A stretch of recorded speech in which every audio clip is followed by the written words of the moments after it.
Subscribe કરો બીકે news ચેનલને, પછી YouTube એપ પર બેલનું બટન દબાવો અને નિહાળો બીકે ન્યૂઝ ચેનલ।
પાલનપુર નગરપાલિકાની સાધારણ સભામાં ભૂતિયા પાણી કનેક્શન કાપવા લેવાયો મહત્વનો નિર્ણય।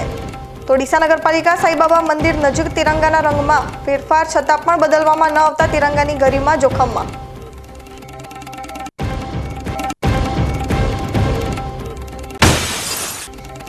કડકડતી ઠંડી વચ્ચે અચાનક બનાસકાંઠા જિલ્લામાં જોવા મળ્યો હવામાનનો પલટો।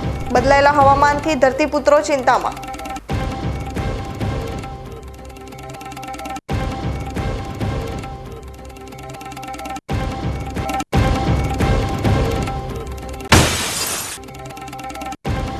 ડીસાના સંવેદનશીલ ઇન્દિરાનગર વિસ્તારમાં રામ ભરોસે પોલીસ ચોકી।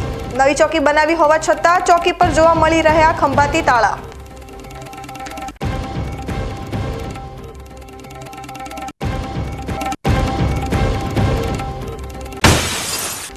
ડીસાના પ્રગતિશીલ ખેડૂતે અન્ય ખેડૂતોને ઓર્ગેનિક ખેતી તરફ વાળવા શરૂ કર્યો અનોખો પ્રયાસ। પોતાના ખેતરમાં 17 અલગ અલગ પ્રકારના શાકભાજીની ઓર્ગેનિક પદ્ધતિથી ખેતી કરી અન્ય ખેડૂતોને ઓર્ગેનિક પેદાશનો મફતમાં આપી રહ્યા છે સ્વાદ। હવે જોઈએ સમાચાર વિગતવાર। પાલનપુર નગરપાલિકાની આજ રોજ સાધારણ સભા યોજાઈ હતી, જેમાં વિકાસના કામોને બહાલી અપાઈ હતી, જ્યારે પાણી અને ભૂગર્ભ ગટર યોજનાના ભૂતિયા કનેક્શનો કાપવાનો નિર્ણય કરાયો હતો। પાલનપુર નગરપાલિકાની સાધારણ સભા યોજાઈ હતી, જેમાં ગત વર્ષના હિસાબો અને સાધારણ સભાની કાર્યવાહીને બહાલી અપાઈ હતી। આ ઉપરાંત વર્ષ 2024-25ના વર્ષના વિવિધ વિકાસના કામોને બહાલી આપવામાં આવી હતી, જ્યારે 1,73 લાખના ખર્ચે કૈલાસ વાટિકા બગીચાનું રિનોવેશન અને શહેરના જાહેર માર્ગો તથા સર્કલોનું નવીનીકરણ કરવાનો નિર્ણય કરાયો હતો। આજની બેઠકમાં પાણી પુરવઠા અને ભૂગર્ભ ગટર યોજનાના ભૂતિયા જોડાણો સામે તવાઈ હાથ ધરવાનો નિર્ણય કરાયો હતો। આજની બેઠકમાં પ્રમુખ ચિમનલાલ સોલંકી, ઉપપ્રમુખ નાગજી દેસાઈ અને કારોબારી ચેરમેન પિયુષ પટેલ સહિત નગરસેવકો અને કર્મચારીઓ હાજર રહ્યા હતા। આજે પાલનપુર નગરપાલિકાની જનરલ બોર્ડ હતું અને જનરલ બોર્ડના અંદર વિકાસના અનેકવિધ કામો લેવામાં આવેલા છે। આ કામોના અંદર ખાસ કરીને કૈલાસ વાટિકાનું 1.73 કરોડનું કામ, સાથે સાથે 24-25ની આગામી સમયમાં જે ગ્રાન્ટ આવે છે એમાં મુખ્ય પાલનપુર શહેરના માર્ગો અને સર્કલોના અંદર પણ આધુનિકરણ કરી અને સર્કલો પણ નવા બનાવવામાં આવશે। તે જ રીતે બચત ગ્રાન્ટમાંથી પણ નાના મોટા અમે કામો લેવા જઈ રહ્યા છીએ। અને બીજું એક ખાસ મહત્ત્વનું કામ કે જે ભૂતિયા કનેક્શનો પાલનપુરના શહેરમાં છે એ ભૂતિયા કનેક્શનો ઉપર પણ આગામી સમય નગરપાલિકા એ બાબતમાં આગળ વધવા જઈ રહી છે। આવા ભૂતિયા કનેક્શનોને ખોળી અને દંડ વસૂલી અને આવા પાણી બચાવવા માટેનું એક પ્રયત્ન થવા જઈ રહ્યું છે। સાથે સાથે સફાઈના પણ અદ્યતન સાધનોની ખરીદી પણ થવા જઈ રહી છે। અને ગઈ વખત જે મિલકતો રહી જતી હતી સફાઈ વગર અને ડોર ટુ ડોરના અંદર, એ આ વખતે નવી એજન્સીમાં આ જે રહેઠાણો બાકી રહી ગયેલા હતા એને પણ અમે આવરી લઈ અને એમને પણ સ્વચ્છતા માટેના પૂરતા પ્રયત્ન પાલનપુર નગરપાલિકા દ્વારા આગામી સમયમાં થવા જઈ રહ્યા છે। ડીસા નગરપાલિકા દ્વારા શહેરના સાઈબાબા મંદિર નજીક લગાવવામાં આવેલા રાષ્ટ્રધ્વજથી શહેરની શોભામાં ચોક્કસ વધારો થયો છે, પરંતુ શહેરને સુશોભિત કરવાના ચક્કરમાં ડીસા નગરપાલિકા રાષ્ટ્રધ્વજના પ્રોટોકોલ ભૂલી ગઈ હોય તેવું લાગી રહ્યું છે। ડીસા નગરપાલિકા દ્વારા ઓગસ્ટ 2022માં સાઈબાબા મંદિર નજીક વિશાળ રાષ્ટ્રધ્વજ સ્થાપિત કરવામાં આવ્યો હતો અને ગત વર્ષે જૂન 2023ના આવેલા બિપોરજોય વાવાઝોડા વખતે આ રાષ્ટ્રધ્વજ ક્ષતિગ્રસ્ત થઈ જતા તેને બદલવામાં આવ્યો હતો, પરંતુ ત્યારબાદ રાષ્ટ્રધ્વજને બદલવામાં આવ્યો નથી. છેલ્લા 8 મહિનાથી તડકાની અસહ્ય ગરમી, કડકડતી ઠંડી અને વરસાદ વચ્ચે સાઈબાબા મંદિર નજીક સ્થાપિત કરવામાં આવેલા રાષ્ટ્રધ્વજનો રંગ પણ ફીકો પડી ગયો હોવા ઉપરાંત ડીસા નગરપાલિકા દ્વારા રાષ્ટ્રધ્વજને બદલવામાં આવ્યો નથી. નેશનલ ફ્લેગ મેન્યુઅલ પ્રમાણે રાષ્ટ્રધ્વજ ક્ષતિગ્રસ્ત થાય, તેનો રંગ બદલાઈ જાય અથવા તેમાં કોઈ ફેરફાર જણાય તો તાત્કાલિક તેને સન્માનથી ઉતારી દેવો જોઈએ અને આવા ફેરફાર થયેલા રાષ્ટ્રધ્વજને બિલકુલ ફરકાવવો જોઈએ નહીં. પરંતુ ડીસા નગરપાલિકા નેશનલ ફ્લેગના પ્રોટોકોલનો ભંગ કરતી નજરે પડી રહી છે. ત્યારે રાષ્ટ્રધ્વજની શાન માટે ડીસા નગરપાલિકાએ ગંભીરતાથી લઈને તાત્કાલિક અસરથી સાઈબાબા મંદિર નજીક ફરકી રહેલા રાષ્ટ્રધ્વજને બદલી દેવો જોઈએ, જેથી રાષ્ટ્રધ્વજની ગરિમા જાળવી શકાય. કાંકરેજ તાલુકાના નાનજીપુરાથી વાયડ જતી દાંતીવાડા માઇનોર કેનાલમાંથી અજાણ્યા વ્યક્તિની લાશ મળી આવી છે. કેનાલમાંથી લાશ મળી આવતા તાત્કાલિક પોલીસે ઘટના સ્થળ પર પહોંચી મૃતકના મૃતદેહને પોસ્ટમોર્ટમ અર્થે ખસેડી તેની ઓળખ કરવાની તજવીજ હાથ ધરી છે. આજે વહેલી સવારના સમયે દાંતીવાડા કેનાલમાં લાશ તરતી નજરે પડતા વિસ્તારમાં ચકચાર મચી ગઈ હતી અને ઘટના સ્થળ પર એકત્રિત થયેલા લોકોએ તાત્કાલિક સિહોરી પોલીસને જાણ કરતા પોલીસ પણ ઘટના સ્થળ પર પહોંચી ગઈ હતી. કેનાલમાંથી મળેલી લાશની હજુ સુધી કોઈ જ ઓળખ થઈ નથી અને આ વ્યક્તિ આત્મહત્યા કરી છે કે તેની હત્યા કરવામાં આવી છે તે અંગે રહસ્ય હજુ પણ અકબંધ છે. થરાદમાં તસ્કરો ઠંડીનો લાભ ઉઠાવીને ચોરીની ઘટનાને અંજામ આપી રહ્યા છે. ત્યારે ગત રાત્રિએ થરાદ સાંચોર હાઈવે પર આવેલી સિદ્ધિવિનાયક ટ્રેડર્સની દુકાનને તસ્કરો નિશાન બનાવી છે અને દુકાનમાંથી 80,000ના મુદ્દામાલની ચોરી કરી ફરાર થઈ ગયા છે. તસ્કરોએ ચોરી કરવા માટે દુકાનના પતરા તોડીને દુકાનમાં પ્રવેશ કર્યો હતો અને પ્રવેશ કર્યા બાદ દુકાનમાં લાગેલા સીસીટીવી કેમેરાને ફેરવીને ચોરી કરી છે. વહેલી સવારના સમયે દુકાન માલિક દુકાન પર આવતા દુકાનમાં ચોરી થઈ હોવાની જાણ થતાં દુકાનદારે થરાદ પોલીસને આ ઘટનાની જાણ કરતા થરાદ પોલીસે ઘટનાની તપાસ હાથ ધરી છે. થરાદ તાલુકાના સેદલા ગામમાં દબાણ ઝુંબેશ હાથ ધરવામાં આવી હતી. આજ રોજ થરાદ તાલુકાના સેદલા ગામ દબાણ ઝુંબેશ હાથ ધરવામાં આવી હતી. સેદલા અરજદાર દ્વારા કરેલી રિપિટેશનમાં ગુજરાત હાઈકોર્ટના આદેશથી દબાણની કામગીરી કરવામાં આવી હતી, જેમાં ગામના ગૌચરની જમીન તેમજ રસ્તાઓ ખુલ્લા કરવામાં આવ્યા હતા. જોકે આજની કામગીરીમાં મુખ્યત્વે રસ્તા ખુલ્લા તેમજ ગલ્લા દુકાનો હટાવવાની કામગીરી કરવામાં આવી હતી. આ દબાણ ઝુંબેશમાં બનાસકાંઠા જિલ્લા વિકાસ અધિકારી તેમજ થરાદ તાલુકા વિકાસ તલાટી સહિત અધિકારી ઉપસ્થિત રહ્યા હતા. સમય થયો છે વિરામનો. વિરામ બાદ જોઈશું. કડકડતી ઠંડી વચ્ચે અચાનક બનાસકાંઠા જિલ્લામાં જોવા મળ્યો હવામાનનો પલટો. બદલાયેલા હવામાનથી ધરતીપુત્રો ચિંતામાં.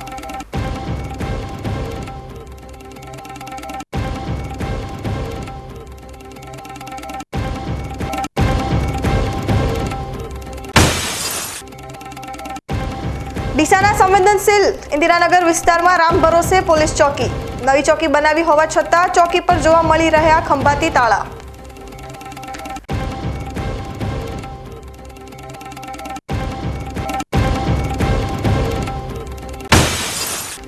ડીસાના પ્રગતિશીલ ખેડૂતે અન્ય ખેડૂતોને ઓર્ગેનિક ખેતી તરફ વાળવા શરૂ કર્યો અનોખો પ્રયાસ. પોતાના ખેતરમાં 17 અલગ અલગ પ્રકારના શાકભાજીની ઓર્ગેનિક પદ્ધતિથી ખેતી કરી અન્ય ખેડૂતોને ઓર્ગેનિક પેદાશનો મફતમાં આપી રહ્યા છે સ્વાદ. તો જોતા રહો બીકે ન્યૂઝ ચેનલ.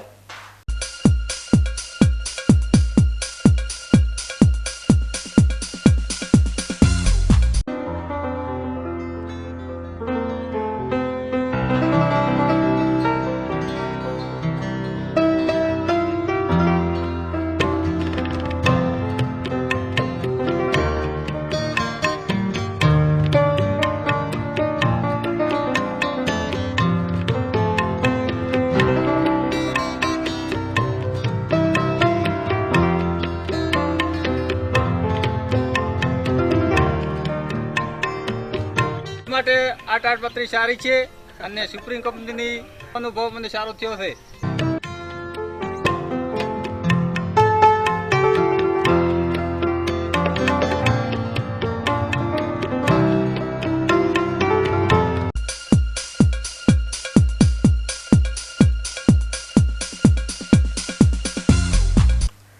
વિરામ બાદ સ્વાગત છે વધુ સમાચારોમાં. શિયાળાની કડકડતી ઠંડી વચ્ચે આજે ઉત્તર ગુજરાતના વાતાવરણમાં પલટો જોવા મળ્યો હતો. આજે વહેલી સવારથી વાતાવરણ વાદળછાયું રહેતા ઠંડીમાં આંશિક ઘટાડો નોંધાયો હતો. વાદળછાયા વાતાવરણને પગલે આજે ઉત્તર ગુજરાતના ડીસાનું લઘુત્તમ તાપમાન 1.5 ડિગ્રી વધીને 15.6 ડિગ્રી નોંધાયું હતું. તો વાદળછાયા વાતાવરણને પગલે ખેતરોમાં ઊભા પાક પર જોખમ ઊભું થયું છે. રવિ સિઝનનો પાક તૈયારી પર આવી ગયો છે તેવા સમયે હવામાનમાં આવેલા પલટાથી ધરતીપુત્રોની ચિંતા વધી ગઈ છે. હવામાન વિભાગના જણાવ્યા અનુસાર આગામી 2 દિવસ સુધી વાદળછાયું વાતાવરણ યથાવત રહેશે અને છૂટાછવાયા સ્થળો પર આંશિક વરસાદ થવાની પણ સંભાવના છે. ભર શિયાળે બદલાયેલા હવામાનને પગલે ખેડૂતોએ પણ સાવધાની રાખવાની જરૂર જણાઈ રહી છે. રાજ્યમાં જિલ્લા કલેક્ટર અને ડીડીઓ સહિત 50 આઈએએસની બદલી થઈ છે, જેમાં બનાસકાંઠાના ડીડીઓ સ્વપ્નિલ ખરેની પણ બદલી થઈ ગઈ છે. ત્યારે જિલ્લાના નવા ડીડીઓ તરીકે બનાસકાંઠામાં એમજે દવેને નિયુક્ત કરાયા છે. ગુજરાત સરકારના સામાન્ય વહીવટ વિભાગે ગત મોડી રાત્રે 50 જેટલા આઈએએસ અધિકારીઓની બદલી કરી છે, જેમાં બનાસકાંઠા જિલ્લામાં જિલ્લા વિકાસ અધિકારી તરીકે 3 વર્ષથી વધુ સમયથી ફરજ બજાવનાર સ્વપ્નિલ ખરેની બદલી કરી તેમને રાજકોટમાં ડેપ્યુટી મ્યુનિસિપલ કમિશનર તરીકે નિયુક્ત કરવામાં આવ્યા છે. જ્યારે તેઓની જગ્યાએ પીજીવીસીએલના એમડી એમજે દવેને બનાસકાંઠાના જિલ્લા વિકાસ અધિકારી તરીકે નિયુક્ત કરવામાં આવ્યા છે. સરહદી બનાસકાંઠા જિલ્લામાં 3 વર્ષથી વધુ સમય જિલ્લા વિકાસ અધિકારી તરીકે ફરજ બજાવતા સ્વપ્નિલ ખરે જિલ્લાના છેવાડાના ગામડાના લોકોના પડતર પ્રશ્નોનો નિકાલ કરી સ્વચ્છ છબી ઉપસાવનાર સ્વપ્નિલ ખરે જિલ્લા પંચાયતના અધિકારીઓ અને કર્મચારીઓ તેમજ જિલ્લાવાસીઓમાં એક અલગ જ આગવી ઓળખ સ્થાપિત કરી હતી. બનાસકાંઠા જિલ્લા વિકાસ અધિકારી સ્વપ્નિલ ખરે હવે રાજકોટ ખાતે ડેપ્યુટી મ્યુનિસિપલ કમિશનર તરીકેની જવાબદારી સંભાળશે. બનાસકાંઠા જિલ્લાના ગ્રામીણ વિસ્તારોમાં વિકાસના કામો સાથે નાના માણસનું કામ થાય તે માટે જિલ્લાના ખૂણે ખૂણે આવેલ ગ્રામોની ગ્રામ પંચાયત ખુલ્લી નજરે પડી હતી. નાના અરજદારોની રજૂઆતને ત્વરિત ધ્યાને લઈ તેને ન્યાય આપવામાં જિલ્લા વિકાસ અધિકારીનું વલણ સ્પષ્ટ રહ્યું છે. સૌથી વધારે ગ્રામીણ વિસ્તારમાં મનરેગા યોજનામાં ભારે ગેરરીતિ કરવામાં આવતી હતી. જોકે જિલ્લા વિકાસ અધિકારી તરીકે સ્વપ્નિલ ખરે બનાસકાંઠા જિલ્લાનો ચાર્જ સંભાળ્યા બાદ સૌથી વધારે મનરેગા યોજનામાં થતી ગેરરીતિ બંધ કરાવી હતી, જેમાં માનવ વેતનમાં વધારાની સાથે મહિલાઓ મજૂરી કામ માટે વધુ આવતી થઈ હતી. સાચા લાભાર્થીને સાચો લાભ મળે તે માટે કામ થતું હતું. એકમાત્ર બનાસકાંઠા જિલ્લાના સરહદી ધાનેરા તાલુકાની વાત કરવામાં આવે તો 3 વર્ષ પહેલા માત્ર મહિનાઓમાં ધાનેરા તાલુકામાં કાચા માર્ગ 25 જેટલા મંજૂર થયા હતા, જેની અંદાજિત રકમ કરોડો રૂપિયામાં થાય છે. સાથે કમિશન સાથે ચેક ડેમ પણ બન્યા હતા.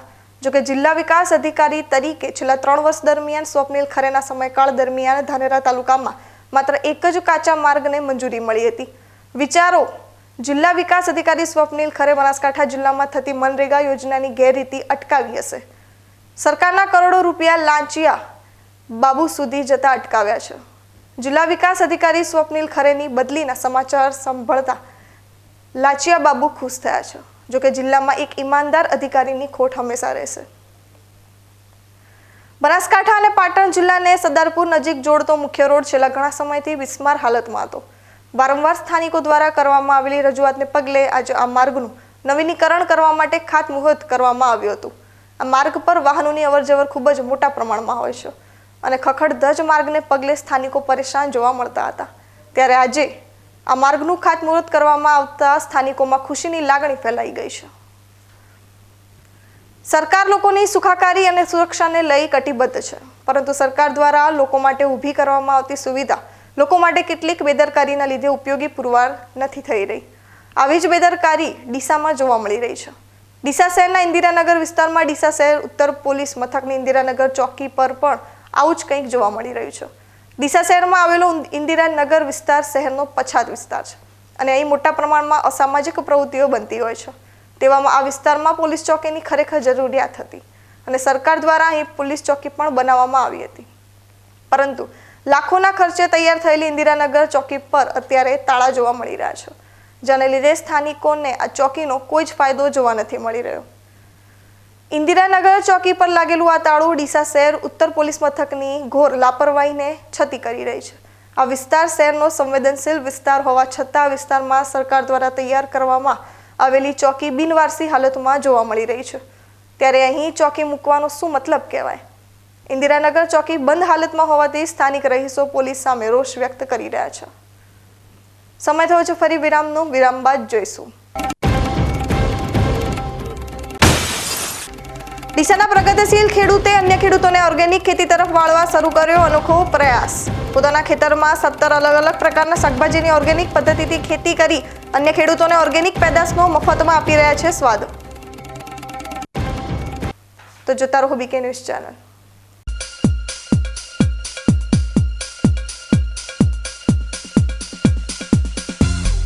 શું આપ અણગમતા વાળની સારવાર કરાવવા માંગો છો? શું આપ ખીલ કે ખીલના દાગમાંથી છુટકારો મેળવવા માંગો છો? શું આપ ચહેરા પરની કરચલીઓ દૂર કરાવવા માંગો છો? શું આપ ટાંકા વગરના મસા કે કપાસી નીકાળવા માંગો છો? શું આપ ટેટુ રિમૂવ કરાવવા માંગો છો? શું આપ દાદર ખરજુ કે ગુમડાથી પરેશાન છો? શું આપ હાથ પગના વાડિયાથી મુક્તિ મેળવવા માંગો છો? શું આપ જાતીય ગુપ્ત રોગ કે નખના રોગથી હેરાન છો? આ સિવાય ચામડીને લગતા કોઈ પણ પ્રશ્નના નિરાકરણ માટે તેમજ લેટેસ્ટ ટેકનોલોજીથી derma roller, chemical peeling, face rejuvenation, derma pen, skin tightening, vampire face lift જેવી કોસ્મેટિક ટ્રીટમેન્ટ માટે એકવાર અવશ્ય કોન્ટેક્ટ કરો. ઉત્તર ગુજરાતની એકમાત્ર fully latest skin and cosmetic clinic doctor Anita skin and cosmetic clinic, Gayatri Mandir સામે, ડોક્ટર રમેશભાઈ વારડેની ગલીમાં, ડીસા. એપોઇન્ટમેન્ટ માટે સંપર્ક કરો 99 250 91 438, 99 250 91 439.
વિરામ બાદ સ્વાગત છે ફરી વધુ સમાચારોમાં. હવે આપણે વાત કરીશું એવા ખેડૂતની કે જેને પોતાના ખેતરમાં કિચન ફાર્મ તૈયાર કર્યું છે અને કોઈ પણ રાસાયણિક દવા વગર એકદમ ઓર્ગેનિક પદ્ધતિથી 17 પ્રકારના શાકભાજીનું વાવેતર કરવાનો સુંદર પ્રયોગ કર્યો છે. અત્યારે આ ખેડૂતે પ્રાયોગિક ધોરણે ઓર્ગેનિક ખેતીની શરૂઆત કરી છે અને આ પ્રાયોગિક ખેતીમાંથી થતા ઉત્પાદનની પેદાશો આસપાસના લોકોને નિઃશુલ્ક આપીને ઓર્ગેનિક ખેતી કરવા માટે પ્રેરિત કરવાનો પ્રયાસ કરી રહ્યા છે, જેથી વધુને વધુ લોકો ઓર્ગેનિક ખેતી કરતા થાય. બનાસકાંઠા જિલ્લાના ખેડૂતો કન્વરજી વાઘાણીયા પણ પ્રગતિશીલ ખેડૂત છે અને વર્તમાન સમયમાં જે રીતે રાસાયણિક ખેતીનું પ્રમાણ વધી રહ્યું છે ત્યારે કન્વરજી વાઘાણીયાએ રાસાયણિક ખેતીને બદલે પ્રાકૃતિક ખેતી અપનાવવાનો નિર્ણય લીધો છે. તેમણે પોતાના ખેતરમાં લગભગ 5 ગુંઠા જમીનમાં પ્રાકૃતિક ખેતીનો પ્રયોગ કર્યો છે અને 17 જેટલા શાકભાજીનું વાવેતર કર્યું છે. કન્વરજીએ અત્યારે તેમના ખેતરમાં પ્રાકૃતિક ખેતી કરવા માટે માત્ર પ્રયોગ કર્યો છે અને અન્ય ખેડૂતો પણ રાસાયણિક ખેતી છોડીને પ્રાકૃતિક ખેતીને સ્વીકારે તે માટે અત્યારે તેમના ખેતરની 5 ગુંઠા જમીનમાં કરવામાં આવેલા વાવેતરની ખેત પેદાશ અન્ય ખેડૂતોને વિના મૂલ્યે આપી રહ્યા છે. કન્વરજી વાઘાણીયાનું માનવું છે કે આસપાસના ખેડૂતો પ્રાકૃતિક ખેતીથી થયેલી ખેત પેદાશોનો ઉપયોગ કરશે તો તેઓ પણ રાસાયણિક ખેતીને બદલે પ્રાકૃતિક ખેતી કરવા માંડશે. અમે ઘણા સમયથી કેમિકલવાળી ખેતી કરતા હતા, પણ આજે સરકારનું પણ એક આયોજન ચાલે છે કે જે પ્રાકૃતિક ખેતી ઉપર ખેડૂતો વળે એના માટે અમે આ વખતે અમારા ફાર્મ ઉપર 5 ગુંઠા જમીનમાં પ્રાકૃતિક કિચન ગાર્ડન બનાવ્યું છે. બીજી 2 વીઘા જમીન પણ હું પ્રાકૃતિક ખેતી કરું છું અને આ વખતે જે પ્રાકૃતિક કિચન ગાર્ડન બનાવ્યું છે એ ગામ લોકોને ફ્રીમાં આ બધી શાકભાજી અમે આપીએ છીએ, કારણ કે જો ગામના લોકો એનો સ્વાદ ચાખશે તો એ પણ પોતાના ઘરે પ્રાકૃતિક ખેતીની શરૂઆત કરશે. દેશના પ્રધાનમંત્રી નરેન્દ્ર મોદી પણ દેશના ખેડૂતોને રાસાયણિક ખેતીને બદલે પ્રાકૃતિક ખેતી કરવા માટે સલાહ આપી રહ્યા છે. ત્યારે પ્રધાનમંત્રીની સલાહ બાદ કન્વરજી વાઘાણીયાએ તેમના ખેતરમાં પ્રાકૃતિક ખેતીનો પ્રયોગ શરૂ કરી દીધો છે અને અત્યારે તેમના ખેતરની 5 ગુંઠા જમીનમાં કન્વરજી 17 જેટલી વિવિધ શાકભાજીનું વાવેતર કર્યું છે, જેમાં કેટલીક શાકભાજીની જાતો વિદેશી જાતો છે અને કન્વરજી આ પ્રાયોગિક ધોરણે વાવેલા 17 જેટલા શાકભાજીમાં 2 શાકભાજીને બાદ કરતા તમામ વાવેતર સફળ થયું છે અને આ પ્રયોગના પરિણામો પરથી શીખ લઈને કન્વરજી વાઘાણીયા આગામી સમયમાં તેમના ખેતરમાં પરંપરાગત ખેતી છોડીને મોટા પાયે પ્રાકૃતિક ખેતી કરવાનું આયોજન કરી રહ્યા છે. એટલે અમારો એક જ ઉદ્દેશ હતો કે શું કરવાથી ખેડૂતો પ્રાકૃતિક ખેતી ઉપર આવે, જેના કારણે અમે આ વખતે અમારા જે ખેતરમાં 5 ગુંઠા જમીનમાં 17 પ્રકારના અલગ અલગ શિયાળુ શાકભાજી વાવી અને પહેલો ટ્રાય લીધો છે અને આમાં લગભગ બધાય પાક 17માંથી 2 પાક નિષ્ફળ ગયા છે, બાકી બધા જ પાક સફળ થયા છે અને બહુ સારું પ્રાકૃતિક ખેતીમાં સારું રિઝલ્ટ મળ્યું છે અને પ્રાકૃતિક ખેતી કરી છે, જેમાં અમે ટમાટર, ફુલાવર, કોબીજ, ડ્રેગન ફ્રૂટ, સ્ટ્રોબેરી છે, પાલક છે, ધોણા છે, ડુંગળી, લસણ બધું જ પાક લીધા છે, ફુલાવર, બ્રોકોલી લીધું છે, એટલે આમ બધી શાકભાજીના અખતરા કર્યા છે અને બહુ સફળ અને સારા થયા છે અને દરેક ખેડૂતોને હું પણ વિનંતી કરું છું કે તમે પણ ઝેર મુક્ત ખેતી કરો અને પ્રાકૃતિક ખેતી કરો. વર્તમાન સમયમાં ખેતીમાં રાસાયણિક ખાતરનો ઉપયોગ વધી ગયો છે અને વધારે પડતા ઉપયોગના કારણે ખેત પેદાશોની ગુણવત્તા તો ઘટી રહી છે, પરંતુ સાથે સાથે કેન્સર જેવી ગંભીર બીમારીઓનું પ્રમાણ વધી રહ્યું છે. ત્યારે સ્વસ્થ ભારતના નિર્માણ માટે હવે સમય પાકી ગયો છે પ્રાકૃતિક ખેતી તરફ વળવાનો, જેથી ખેડૂતોએ પણ તંદુરસ્ત રાષ્ટ્રના નિર્માણ માટે રાસાયણિક ખેતી છોડીને પ્રાકૃતિક ખેતી શરૂ કરવી જોઈએ, જેથી આપની આવનારી પેઢી મજબૂત અને સશક્ત તૈયાર થાય. ન્યૂઝ બુલેટિન પૂરું કરતા પહેલા મુખ્ય સમાચાર ફરી એકવાર.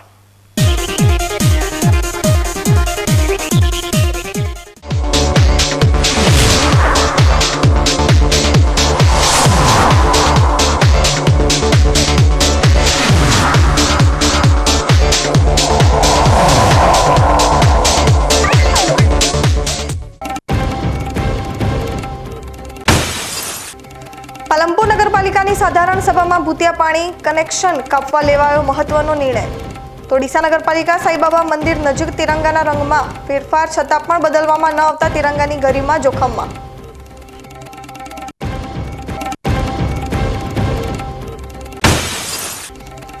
કડકડતી ઠંડી વચ્ચે અચાનક બનાસકાંઠા જિલ્લામાં જોવા મળ્યો હવામાનનો પલટો. બદલાયેલા હવામાનથી ધરતીપુત્રો ચિંતામાં.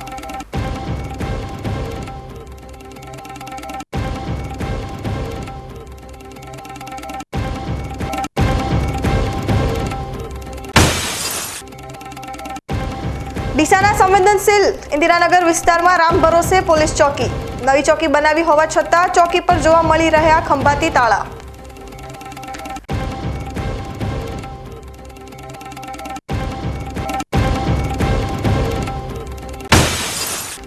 ડીસાના પ્રગતિશીલ ખેડૂતે અન્ય ખેડૂતોને ઓર્ગેનિક ખેતી તરફ વાળવા શરૂ કર્યો અનોખો પ્રયાસ. પોતાના ખેતરમાં 17 અલગ અલગ પ્રકારના શાકભાજીની ઓર્ગેનિક પદ્ધતિથી ખેતી કરી અન્ય ખેડૂતોને ઓર્ગેનિક પેદાશનો મફતમાં આપી રહ્યા છે સ્વાદ.